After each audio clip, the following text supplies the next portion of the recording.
Praise the lord. యేసుక్రీస్తు దివ్యనామంలో ఉదయకాల సమయంలో మీ అందరికీ నా హృదయపూర్వక వందనాలు తెలియజేస్తున్నాను. దేవుని బిడ్డలారా, బాగున్నారా?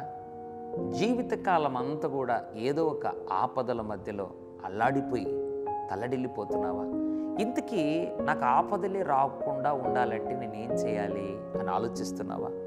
ఎస్, ఆపదలు రాకుండా ఉండాలి అని అంటే దేవుని వాక్యం నుంచి ఒక అద్భుతమైన మాటను దేవుడు జ్ఞాపకం చేయాలని ఆశపడుతున్నాడు.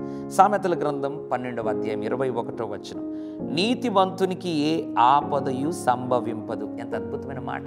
దేవుని వాక్యం ఎప్పుడు తప్పు చెప్పదు, అది అబద్ధం కాదు, అది సత్యం. నీతిమంతుడిగా జీవిస్తే అంట ఒక ఆపద కాదు, ఏ ఆపదయు కలుగదు, సంభవించదు. అంటే అర్థం ఏంటి? నీతిమంతునికి దేవుడు ఆపద లేకుండా సంరక్షిస్తాడు. దేవుని బిడ్డలారా, ఒకవేళ ఇంతవరకు ఆపదల్లో ఉన్నావా? భయపడుతున్నావా? దేవుడు నీతిమంతుడుగా జీవించమని మరి ఒకసారి జ్ఞాపకం చేస్తున్నాడు, హెచ్చరిస్తున్నాడు. నువ్వు నీతిమంతుడుగా జీవించగలిగితే నీకు ఏ ఆపద సంభవించకుండా నిన్ను, నీ బిడ్డలను దేవుడు కాపాడతాడు. అట్లు దేవుడు నిన్ను నీతిమంతుడిగా జీవింపజేసి అట్లు ఆపద సంభవించకుండా కాచి కాపాడునుగాక.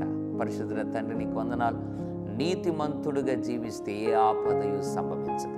అట్లా నీతిమంతులుగా ఎవరైతే జీవించాలని తీర్మానం తీసుకుంటున్నారో, ఇదివరకు ఎవరైతే నీతిమంతులుగా ఉన్నారో వారికి ఏ ఆపద కలగకుండా సంభవించకుండా నడిపించమని, భద్రపరచమని, వారిని, వారి కుటుంబాన్ని, కలిగిన సమస్తమును దీవించమని యేసు నామములో ప్రార్థిస్తున్నాం తండ్రి.